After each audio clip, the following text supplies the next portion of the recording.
It's going to be a very big cultural shift, and I think it's imperative that we're in the age of the machine and that we don't lose the human aspect of business and interaction and collaboration and all of those things. I think it is critically important. I got 3 kids, and making sure that they can still make eye contact and pick up the phone and call somebody, shake a hand, those types of cultural norms and things like that. It's on us right now to preserve those qualities. At the same time, I think it's fantastic that we have these tools available. Technology has transformed how we live, work, and connect. And behind that change are visionary people with bold ideas. Welcome to the Bridgecast, where host Scott Kinka explores hybrid work, AI, and our evolving future with tech's brightest minds. Presented by Bridgepoint Technologies, the nation's leading tech advisory firm. Experience a better way. The Bridgepoint way.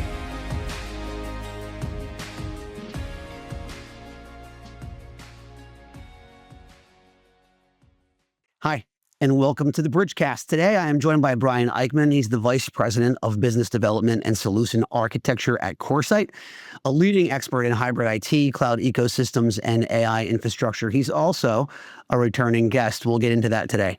Brian spent over 13 years at CoreSite, driving innovation in cloud services, interconnection solutions, and data center technologies. He's played a pivotal role in enabling enterprises to optimize their IT infrastructure and accelerate digital transformation by leveraging high performance and low latency connectivity solutions. His work helps companies unlock the full potential of their hybrid IT strategies, ensuring that they can scale securely and effectively in this rapidly evolving digital landscape. Brian, welcome back to the Bridgecast. How are you? Thanks for having me, Scott. Amazing job on the intro. Sorry for so many tongue twisters in there in the description, man. Not intentional. Hey, listen, all good. AI writes it, doesn't think about the speakability of it, and then we tweak it. Well executed. I think our first episode together aired like in November of 23 at that point. But for those who maybe didn't listen, to the last 80 episodes, right, to get that one, let's get reintroduced. Tell us a little bit about you. Yeah. Thanks, Scott. Yeah, it was. Time flies. September of 23 is when we recorded that. I had to go in my way back this morning and just kind of remember the essence of our last dialogue. So great job to you and team for having 80 episodes, because I think that was one of your first, but I think I learned it was like one of the top podcasts out there now with what Bridgepoint's doing. So fantastic work. But just real quick about myself, you really nailed it. I've worked at CoreSite for 13 years. We're one of the leading co-location providers in the U.S. Really, the largest percentage of my career was in engineering. On the back half, I found a good opportunity to pivot a bit in my career, leverage some of my technical fluencies into product development, building up a technical sales organization here at CoreSite. And then really have just focused now more on corporate strategy and making sure that CoreSite is well positioned to compete now and into the future. So I look forward to the dialogue today. Fantastic. And for those who maybe aren't familiar with CoreSite, without it turning into a commercial, give us the superpower. Tell us a little bit about the company. Yeah, CoreSite, this is a great timing today. This is a really neat milestone in our career that I'll get to here in just a moment. But really simply put is CoreSite, there's many data centers out there, but our superpower is really about bringing together a world-class ecosystem inside of the data center. So it makes it really easy for customers to integrate into their digital supply chains, distribute out their internet-facing applications, build those hybrid architectures. And we do that by having a high concentration of on-net carriers in our campus, native cloud on-ramps, and coupling that very uniquely with wholesale, high-density data center capacity in a given campus. And, the cool thing I was telling you about, this is a great day that we just celebrated here at CoreSite. When I started in 2012, we had a revenue of about $150 million annually. Just this last quarter, we broke the billion mark So we are now a $1 billion revenue company, which is just hugely, important in our growth. And just, we couldn't have done it really without the support of our partners like Bridgepoint. Fantastic. I appreciate that last statement, and congratulations to you guys. That's incredible. Where are you calling us from right now? Yeah, I'm based out of Denver, Colorado. Okay. But you guys are all over the US, and, people are certainly familiar with the brand. Beyond the tech and infrastructure, we're going to come back to that in a minute. Yeah, you've been an advocate for the importance of community and collaboration. I mean, you're a volunteer with several organizations like Junior Achievement. I mean, just tell us how that ethos translates into your leadership at CoreSite. I mean, especially when it comes to like fostering innovation and partnership and all the things that you do. Tell us about that ethos that comes from your charitable work. Yeah, I mean, certainly for myself, I've had the great opportunity to pivot several times in my career and reinvent myself. That doesn't happen alone. I've benefited from great mentors, people that opened up windows and doors for me, sometimes kicked me in the rear end to walk through them. And, you want to make sure that you have great mentors, you pass that along. I think humility and just collaboration are really keys to my success. And I've just found a lot of value and just joy in passing that along. And it just helps me grow individually, but as a manager, and just really makes me more effective as a leader. I read a blog recently. I think you may have been the author from CoreSite about this concept of inference zones. I found really interesting. I mean, I feel like every episode we're talking about AI right now, but this concept of inference zones is really interesting, logical, but interesting. So I'm going to ask you to just cliff note that for us, in your world. Give us the concept of, an inference zone as you guys think about it in CoreSite's world. Yeah, and this really came on the heels of some AI leadership conferences and just thought leadership that I had attended. There's just a ton of chaos in the market. AI is everywhere. There's data centers being built everywhere. The machines are going to take over the world. It was just very difficult to kind of put some sense of, logic and reasoning to it. And so I just kind of just started thinking about what's happening, where is it happening, why is it happening that way? I started thinking about, all right, where are all of these models being trained? Where will they ultimately be served once they move from kind of the education phase, the training phase, into the more inferencing, which is where it gets monetized? AI really becomes production quality. It touches us every day as consumers, and ultimately it gets commercialized, if you will. And so I started putting together some leadership here, and I had some really good conversations with our strategic partners, which are, the big cloud providers where a lot of this investment is originating from. And what I had learned is that these models get trained, but then they move from where they're being trained out to the edge where they will be served and monetized. And there's going to be these kind of key markets where that's going to occur.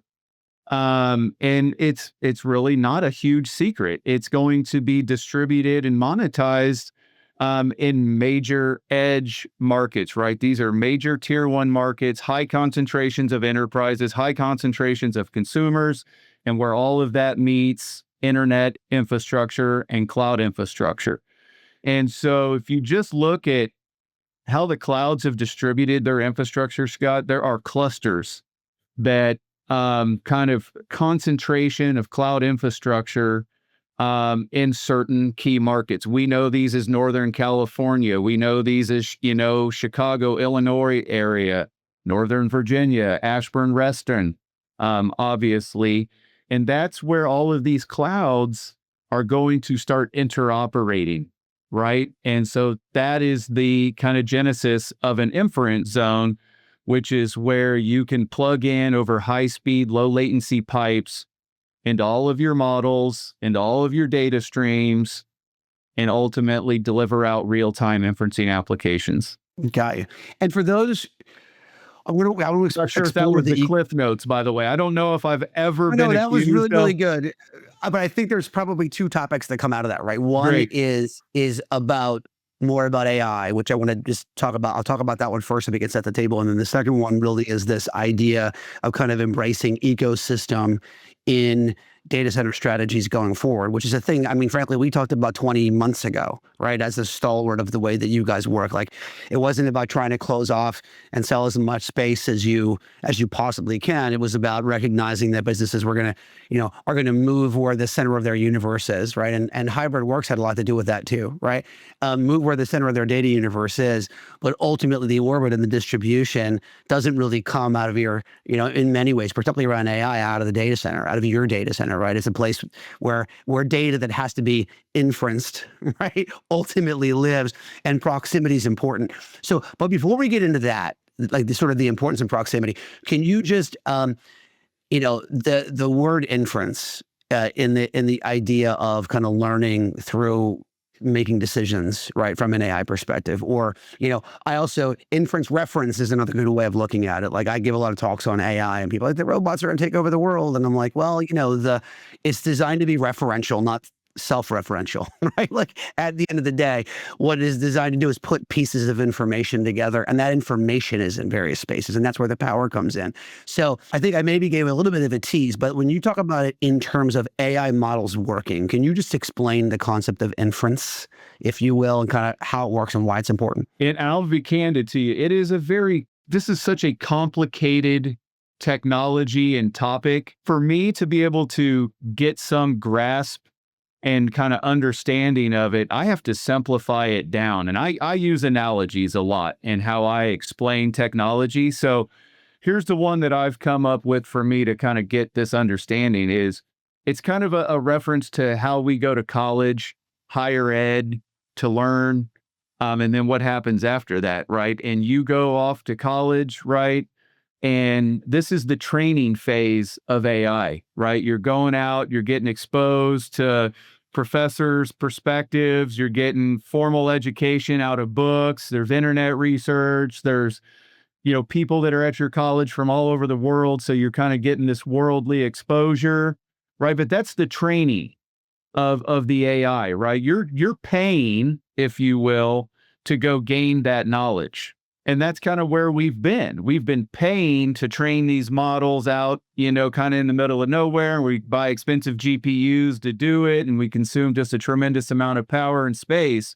But now we're shifting into the inference stage, right? So we're leaving college now, and we're taking that knowledge with us from the small college town, and we're going out to big cities, if you will, to go make good decisions based upon the knowledge that we have trained and, ascertained over the last 4, 6, guys like me, 8 years. It took forever to finally finish a degree. So we can make real-time decisions. We can now inference, if you will, much faster, leveraging what we've learned, what we're still intaking on, current, kind of reality, if you will. We're now inferencing. And I think that's kind of what we're looking at now is that we're moving into the inference phase with these apps. We're going to start making money on AI. We don't make money in college. We make money later when we're able to inference based upon the knowledge we've gained. And I really see that's what's going on with the models now. It's time to go make money at them. Companies are coming to market.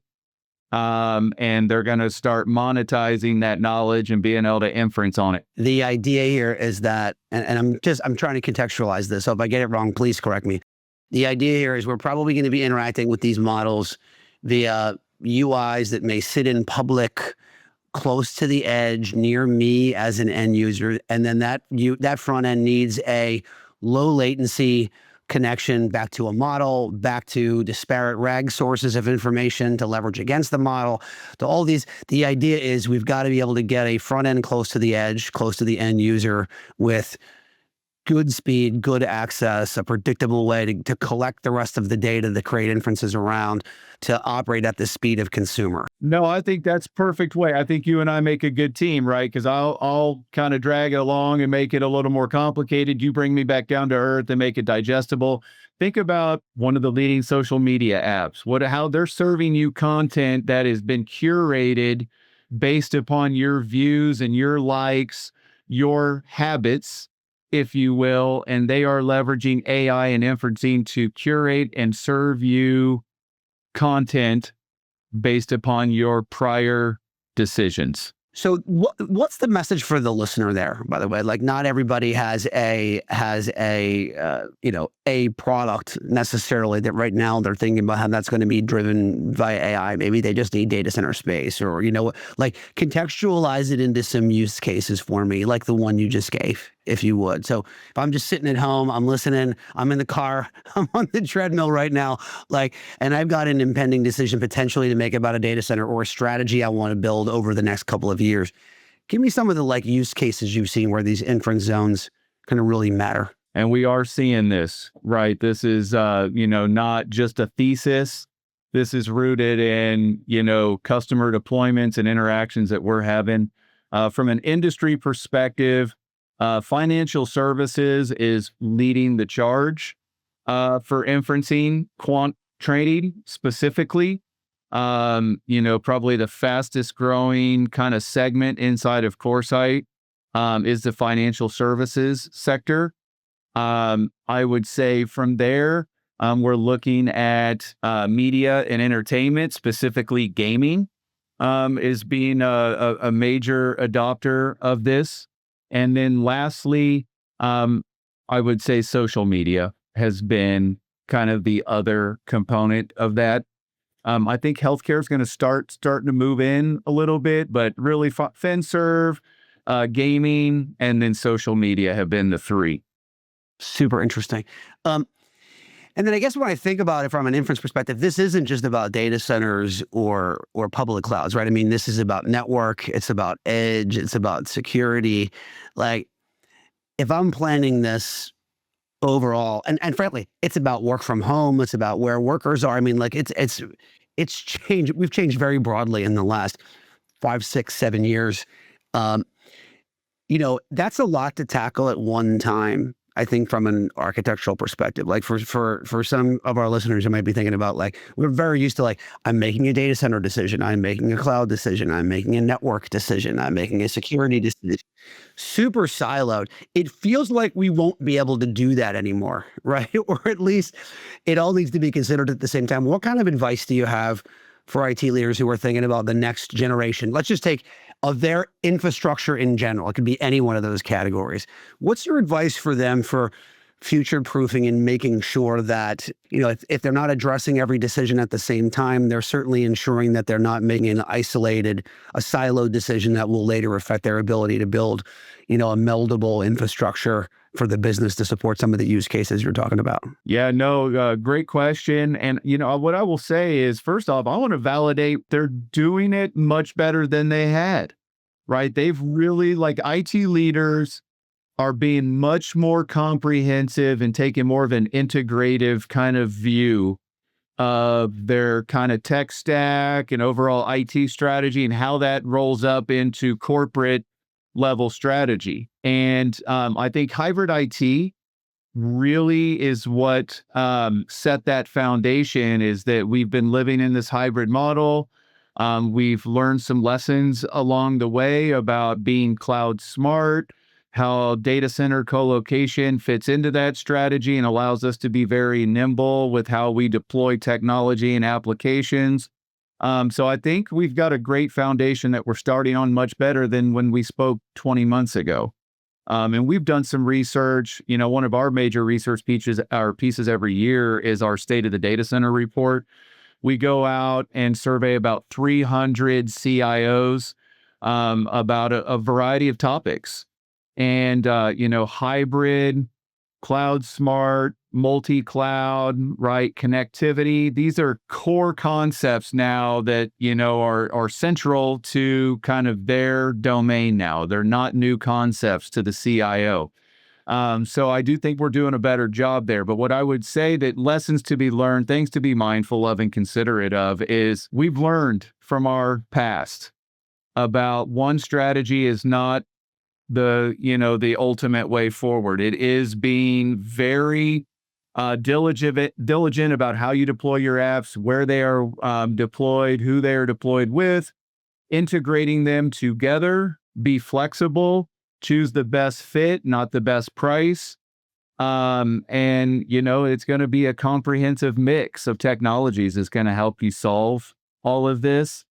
And proximity matters. So reading that back, it's if you're making a network decision, make sure it's got cloud on ramps. If you're making a cloud decision, make sure that that's a cloud that plays friendly with a data center provider. You're making a data center decision, make sure that they have an ecosystem surrounding them like you guys do, where you can, get to all the places you've got to get to, low latency, kind of in that system. You're not going to make all the decisions at one time, but you need to add the consideration of, well, I love what you said. You need to add the consideration of proximity when you're making any one of these decisions, frankly, whether it's network or data center or cloud decisions or, a hybrid provider that you're working with or a bare metal provider that you're working with. At the end of the day, it'll serve you well. I'm just curious culturally. I love questions about how AI is going to kind of modify our relationship with our employees also. In many ways, we're in the greatest social experiment of all time, or at least since the beginning of the Industrial Revolution.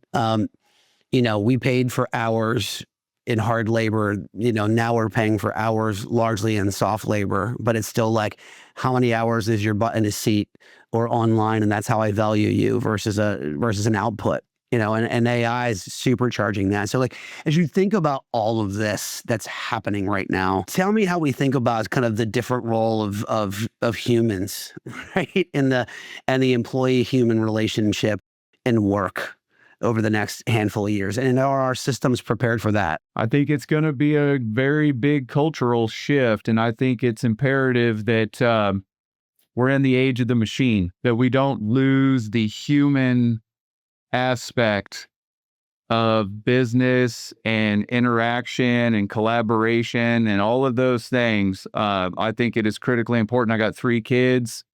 And making sure that they can still make eye contact and pick up the phone and call somebody, shake a hand, those types of, cultural norms and things like that.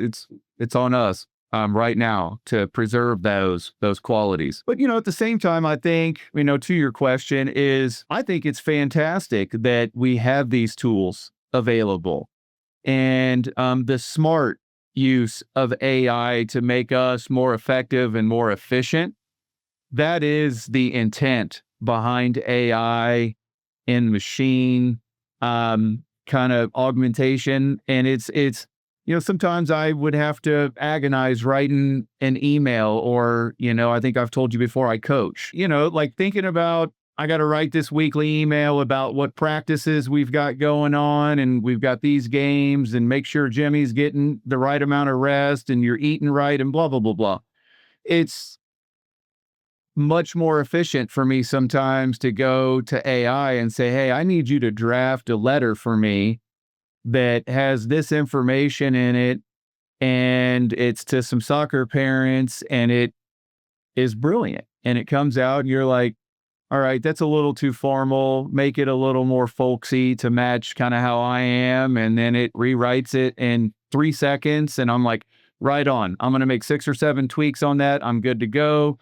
I can move on to go and doing the next thing. So it just makes us much more efficient, but I think it's on us to use it wisely. We're having a little bit of an existential crisis around commonality of responses from large language models, right? Like so many of the models now have a baseline that's based off of the OpenAI model, right? Like even if you're using it in a RAG format where you're just using it effectively for inferences, right, against your own data, but you're not exposing your own data, it's still using that model. Do you worry about the commonality of responses? Like, over time, the better the model gets, to your point, but can you make it sound like me? But response number 1, are we all going to come out sounding the same way? It's something I hadn't heard as a big objection until lately. People are starting to wake up to how these models work. How do you think about that? Yeah, well, that kind of dehumanizes it a little bit and just kind of makes it very vanilla.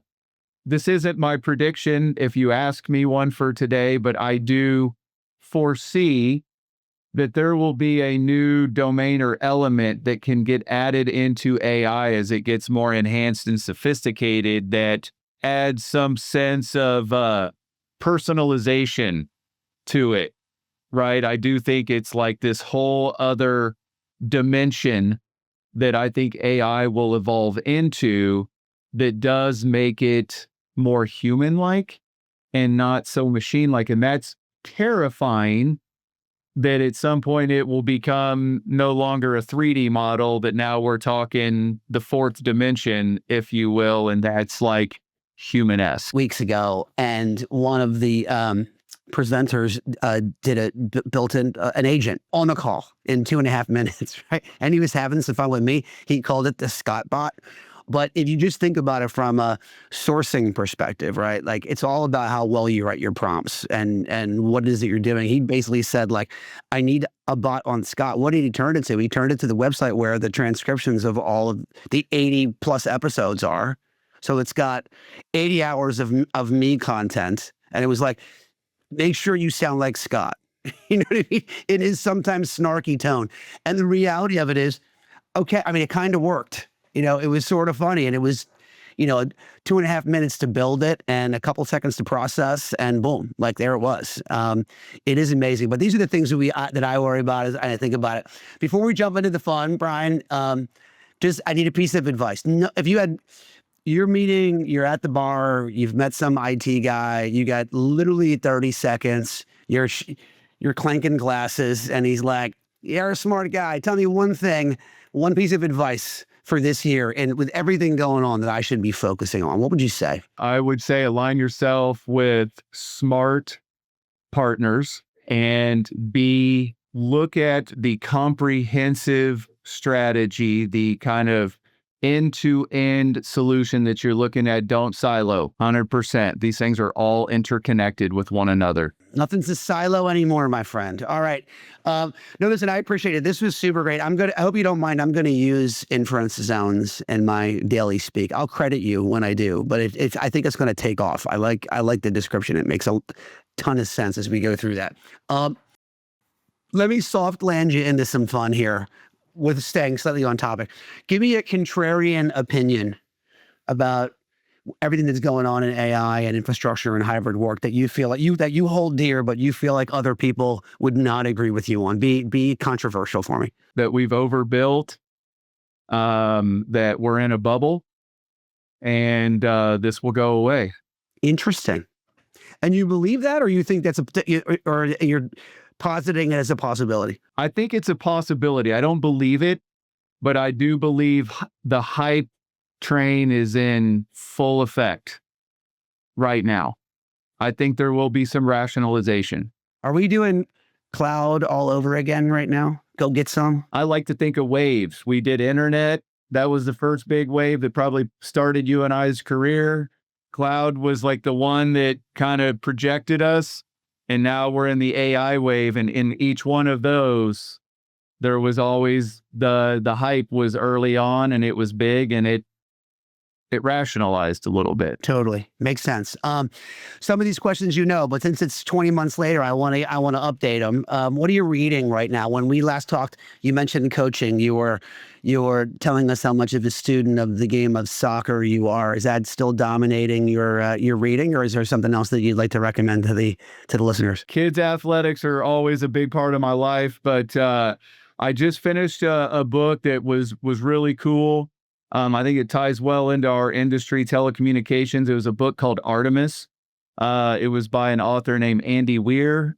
He wrote The Martian. It's a really cool book, and I didn't realize when I bought it. I was just traveling for work, and I went through the Hudson News and got a bottle of water, a bag of beef jerky, and a book. And that it was about telecommunications, but we've colonized the moon. I won't give the story away, but we've colonized the moon. There's all sorts of drama going on up there. We've got the haves and the have-nots. And there's something really cool that's being manufactured on the moon. And I'll kind of leave it at that. But it was a really cool story. Yes, it's fiction, but I think in a lot of sci-fi, it's also a little bit of soothsaying about technology.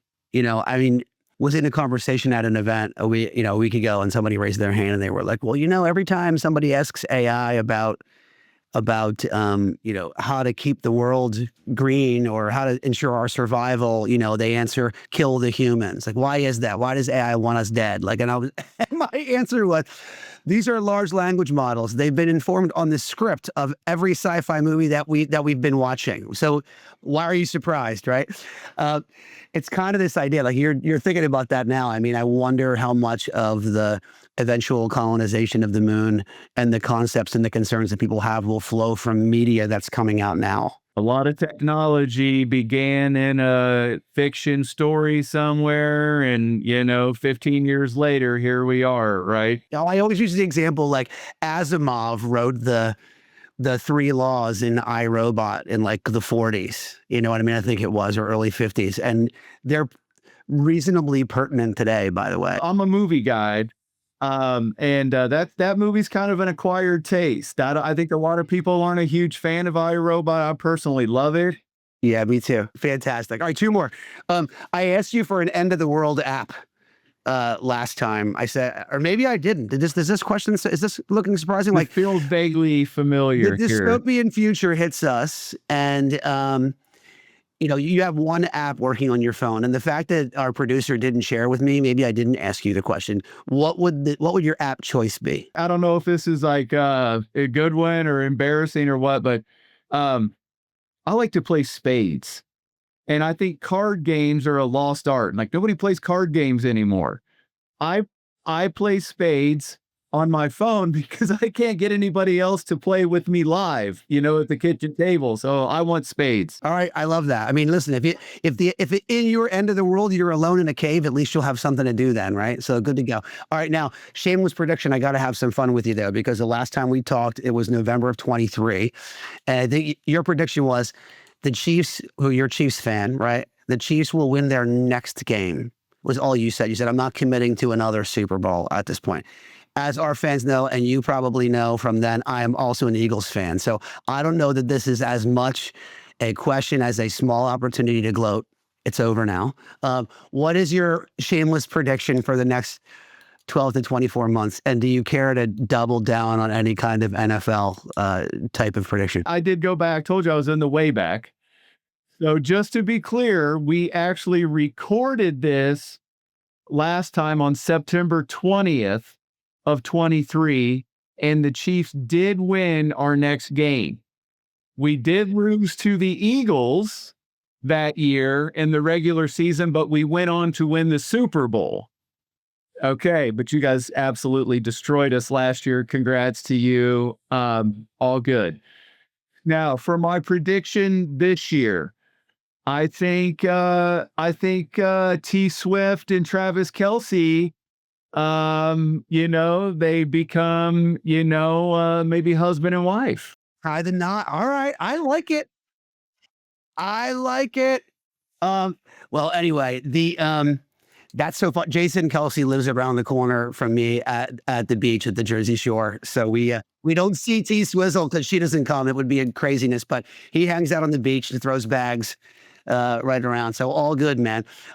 We'll check back on that prediction the next time you're on here. Let's not let it be 20 months, but this was a great conversation together. I really enjoyed our time. Yeah, well, I appreciate you, Scott. You do a good job with this. Bridgepoint's a heck of a partner to CoreSite. We appreciate the platform. Well, fantastic. Brian, if listeners do want to share a little bit more, learn a little bit more, dig into that, I mean, I mentioned some blog entries, et cetera, how best to follow you? I'm not much into social media. But I'm on LinkedIn. CoreSite's got a well-established, web presence and social presence, YouTube, all of that stuff. I'm more of a pick up the phone and call me kind of guy. And you call me anytime, and glad to work with your customers and any partners you have. Well, Brian, thank you so much for your second appearance here. There's been only a couple folks who've been back for a second time, and that's because we're trying to spread it around. But our work has been so great with you guys. I find our conversation so interesting. I'm thrilled to have had the opportunity to chat with you again, and hopefully we'll do it again soon. Yep, we appreciate you, Scott. You have a good one. Awesome. Well, that's a wrap, gang, for this episode of the Bridgecast. I thoroughly enjoyed it. I hope you did. If today's conversation gave you something to think about, Make sure you hit subscribe. If you're watching us on YouTube, smash that follow button, leave us a review, share it with your team. Hopefully there were some good nuggets here that you can take back and take some action on. And until the next episode, we'll see you. Listen, if you made it this far, there must have been some good content, or you're just a fan or a relative of mine. In either case, we appreciate you spending your most valuable asset with us, your time. We don't take that lightly. We'd also like to say one more time that we're appreciative of Bridgepoint Technologies and their belief and sponsorship of this show. We hope that if you or someone you know is thinking about your company's digital transformation, or simply the next IT project that you may not have the resources, budget, or time to get to, I'm sure that Bridgepoint, one of the country's fastest growing technology advisory and procurement firms, can help. Check out bridgepointtechnologies.com. Don't forget the E on Bridgepoint, or simply reach out to me at Skinka, SKINKA, at bpt3.net. Also take a minute, please, if you would, to give us a 5-star review on your favorite platform. It helps give us the visibility to reach other people like you. Thanks for listening to this episode of The Bridge. I'm Scott Kinka, and until next time, there's a lot of noise out there in business and in life. Do what you can to be the signal. Thanks.